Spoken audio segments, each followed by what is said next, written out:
সারা দেশে একদিকে চলছে ক্ষেত থেকে বোরো ধান কাটা, আরেকদিকে শুরু হয়েছে সরকারিভাবে ধান চাল ক্রয়। এ নিয়ে মাঠ পর্যায়ের খবর জানাতে আমাদের সাথে যোগ দিচ্ছেন নওগাঁ থেকে তন্ময় ভৌমিক এবং কুষ্টিয়া থেকে সহকর্মী শাহিন আলী।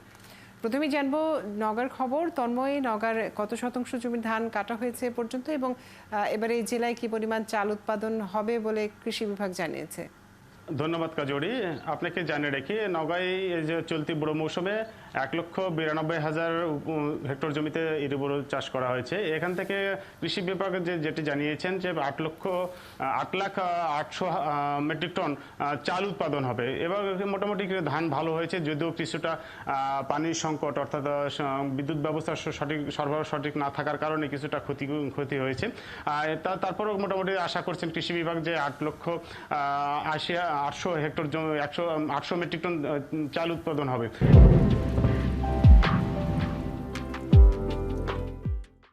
আর আপনাকে জানিয়ে রাখি, ইতিমধ্যে মোটামুটি প্রায় 1,20,000-30,000 হেক্টর জমিতে কিন্তু ধান কাটা মারাই শেষ হয়ে গেছে এবং যেগুলো আছে চলমান রয়েছে। আপনাকে জানিয়ে রাখি যে এই ধান কাটা মারাই যে চলছে, সেই কাটা মারাই সম্পর্কে আমরা বিভিন্নভাবে জেনেছি যে ইতিমধ্যে কিন্তু খাদ্য বিভাগ থেকে অর্থাৎ খাদ্য মন্ত্রণালয়ের মাননীয় খাদ্যমন্ত্রী সদনচন্দ্র মজুমদার গত 7 মে কিন্তু এই ধান এবং চাল কেনার উদ্বোধন করেছেন। আপনাকে একটু যদি জানিয়ে রাখি, গত কয়েক মৌসুম থেকে কিন্তু ধান এই কিনতে পারেনি অর্থাৎ খাদ্য মন্ত্রণালয়, অর্থাৎ সরকার যে একটা নির্ধারিত দাম বেঁধে দেন, এর ফলে কিন্তু কৃষকেরা কিন্তু আগ্রহ হয়নি। তার ফলে কিন্তু গত কয়েক মৌসুম থেকে কিন্তু ধান কৃষকেরা কিন্তু সরকারি গুদামে দিতে আগ্রহী হননি এবং ব্যর্থ হয়েছেন খাদ্য বিভাগ। তবে অপরদিকে কিন্তু চালে কিন্তু তারা সফল হয়েছে। অর্থাৎ যারা বাজার বিশ্লেষক বা কৃষি আন্দোলনের সাথে জড়িত, তারা মনে করছেন যে সরকার কৃষকের যেহেতু ধান উৎপাদন করে, কৃষকের স্বার্থ না দেখে ব্যবসায়ী স্বার্থ দেখছেন, ফলে তারা চাল প্রতি বছর কিন্তু বেশি কিনছেন। আপনাকে জানিয়ে রাখি, গত আমন মৌসুমে কিন্তু নওগাঁতে প্রায় প্রথম দফায় 17,359 মেট্রিক টন এবং পরবর্তীতে যারা ব্যবসায়ী আছেন, চাল ব্যবসায়ী বা মিল ব্যবসায়ী, তাদের দাবির মুখে 10,258 হেক্টর মেট্রিক টন চালের আবার কিন্তু নতুন করে বরাদ্দ নিয়ে আসেন। ফলে সেখানে কিন্তু চালে এছাড়াও যে আতপ চাল আছে 3,651 মেট্রিক টন চাল, সেটা কিন্তু সফল হয়েছে। তো অপরদিকে 7,614 মেট্রিক টন যে ধান কেনার লক্ষ্যমাত্রা নিয়েছিল আমন মৌসুমে, সেটা কিন্তু মোটামুটি ব্যর্থ হয়েছে। অর্থাৎ 6% পর্যন্ত মোটামুটি কেনার কিনতে পেরেছে। এবছর গত 7 মে অর্থাৎ চলতি 7 মে ধান কেনার উদ্বোধন করা হয়েছে। সেই অর্থাৎ আপনাকে জানিয়ে রাখি যে খাদ্য মন্ত্রণালয় থেকে যে ঘোষণা অনুসারে সেখানে 11 লাখ মেট্রিক টন সিদ্ধ চাল এবং 1 লাখ মেট্রিক টন আতপ চাল, ধান সেখানে কিনা হচ্ছে মাত্র 5 লাখ মেট্রিক টন। অর্থাৎ এখানেও দেখেন যে পরিসংখ্যান বলছে, যারা বাজার বিশ্লেষক তারা বলেছেন যে সরকার আসলে এই যে কিছু যে ব্যবসায়ীদের যে স্বার্থ সিদ্ধি লক্ষ্যে সংশ্লিষ্ট মন্ত্রণালয়ে তারা কাজ করছেন। তারা বলছেন যে যেহেতু কৃষকেরা ধান উৎপাদন করে, সেখান থেকে কৃষকের কাছ থেকে ধান না কিনে এই যে মিল ব্যবসায়ীদের কাছে কিনছে, এর ফলে কৃষকেরা কিন্তু বারবার কিন্তু লোকসান করছে। আমি এ ব্যাপারে আমরা যে আমাদের সাথে একজন কৃষক রয়েছেন, আমি কৃষকের সাথে কথা বলতে চাই যে আপনারা এই যে গুদামে আসলে ধান দিতে আগ্রহী নন কেন? আমাদের এখানে কাঁচা ধান বাজারে মোটামুটি হালকা দামে, আর কাঁচা ধানটা বিক্রি করতে পারি, কিন্তু সরকারের ঘরের থেকে যে দামটা আমরা পাই ওই দামটা দিয়ে আমাদের হয় না, যার দরুন আমরা এখানে কাঁচা ধান ওটা বিক্রি করা হয়। গুদামে কোনো হয়রানি বা যে বিষয়গুলো আছে মশজার, সেগুলো কিভাবে দেখেন আপনারা? হয়রানি কেমন করা হয়?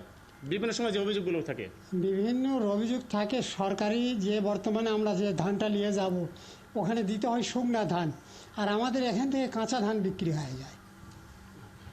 কাজরি, আপনি শুনছিলেন যে এই যে শুনছিলাম কিছু অভিযোগ রয়েছে কৃষকদের। তন্ময়, আপনাকে অনেক ধন্যবাদ যুক্ত থাকার জন্য। আপনি থাকুন আমাদের সাথে, জানবো ধান চালের আরেক মোকাম কুষ্টিয়ার খবর। যুক্ত আছেন সহকর্মী শাহিন আলী। শাহিন, আপনি জানাবেন যে কুষ্টিয়াতে এবার বোরো ধান কেমন হয়েছে এবং ধান কাটা শুরু হয়েছে কিনা, ধান উৎপাদনে খরচ কেমন হয়েছে এবং সরকারের বেঁধে দেওয়া দামে কৃষক ধান বিক্রি করতে পারছে কিনা? 36,374 হেক্টর জমিতে বোরো ধানের আমাদের নির্ধারণ করা হয়েছিল। তাতে এখন পর্যন্ত আমরা সরকার পর্যায়ে জানতে পেরেছি ধানের লক্ষ্যমাত্রা 2,18,244 মেট্রিক টন হতে পারে। তবে একটি কথা বলে রাখি, আমাদের কুষ্টিয়ায় কিন্তু তিনটি ফসল হয়, আউশ, আমন এবং বোরো। এই তিনটি ফসলের কিন্তু সেচ দেয় জিকে, মানে গঙ্গা কর্মতকে সেচ প্রকল্প। এবার বোরো ধানে কিন্তু আসলে এই সেচ প্রকল্প থেকে কোনো সেচ চাষিরা পায় নাই, না পাওয়ার কারণে কিন্তু আসলে এবার বোরো ধানের চাষ বিশেষ করে দেরি করে আসলে ধান রোপণ করা হয়েছে এবং এখনো কুষ্টিয়া বাজারে কিন্তু সেরকম ধান কাটা শুরু হয়নি, এরকমের তথ্য আমাদেরকে কৃষকরা জানিয়েছেন। এবং আমার সরজমিনে আসলে দেখেছি এখনো কিন্তু অনেক কৃষকের ধান কিন্তু পাকেনি, তবে হয়তো 1-1.5 সপ্তাহের মধ্যে তারা ধান পাকলে পূর্ণাঙ্গভাবে ধান কাটতে পারবে। এবং আপনি যেটি বলছিলেন আসলে সরকার পর্যায়ে যে দাম নির্ধারণ করা হয়েছে, কুষ্টিয়ায় কিন্তু আসলে এবার সেচ না পাওয়ার কারণে কিন্তু তারা আসলে কিন্তু তেল দিয়ে স্যালো মেশিনের মাধ্যমে ধান আবাদ করেছেন, তাতে কিন্তু তাদের খরচ বেশি হয়েছে। কুষ্টিয়ার বাজারে কিন্তু কিছু কিছু প্রান্তিক চাষিরা ধান বিক্রি করছে 1200 থেকে 1300 টাকা মন, আসলে এইটাও কিন্তু তারা লসে বিক্রি করছে, এরকম তথ্য আমাদেরকে জানিয়েছেন। তবে সরকারের যে বেঁধে দেওয়ার দাম, সে দামে কিন্তু বিক্রি করলে আসলে কৃষকরা ক্ষতিগ্রস্ত হবে, এইরকমই তথ্য আমাদেরকে কৃষকরা জানিয়েছেন। তবে এক শ্রেণীর ব্যবসায়ীদের আসলে স্বার্থ ঠিক রাখার জন্য কিন্তু আসলে সরকার যে দামটা নির্ধারণ করেছে সেই দাম দিলে কিন্তু কৃষকরা বাঁচবে না এবং আগামী দিনে যে 3টি মৌসুমে ধান কুষ্টিয়াতে উৎপাদন হয় সেটি কিন্তু আসলে সেরকম আগ্রহ হারিয়ে ফেলবে কৃষকরা, এরকম তথ্য আমাদেরকে কৃষকরা জানিয়েছেন। তবে সরকারের উচিত আসলে প্রান্তিক পর্যায়ে কৃষকদের কাছে এসে আসলে তাদের খরচ দেখে আসলে দাম নির্ধারণ করা, কিন্তু এক সাইডের যারা আছে তারা আসলে কিন্তু এগুলো না বিবেচনা করেই তারা একটা হুটহাট করে দাম বেঁধে দেয়। এটা আসলে কৃষকগুলো কিন্তু অসন্তুষ্টের মধ্যে আছে কুষ্টিয়াতে। এবং আপনাকে বলে রাখি আসলে খাদ্য অধিদপ্তরে যে ধান সংগ্রহ হবে সেটি কিন্তু এখনো আমাদের কুষ্টিয়াতে শুরু হয়নি, তারা রেজিস্ট্রেশন পর্যায়ে আছে। আসলে তারা এলাজা সামাসাকে রেজিস্ট্রেশন হলেই কিন্তু হয়তো কয়েকদিনের মধ্যে থেকে কুষ্টিয়া বাজারে ধান সংগ্রহ শুরু হবে। তবে চাষিরা বলছে আমরা আসলে সরকারি যে দাম আছে সেই দামে কিন্তু তারা ধান দিতে পারবেন, এরকম তথ্য চাষিরা আমাদেরকে জানিয়েছেন। কাজরি শাহিন আলী, আপনাকে অনেক ধন্যবাদ যুক্ত থাকার জন্য।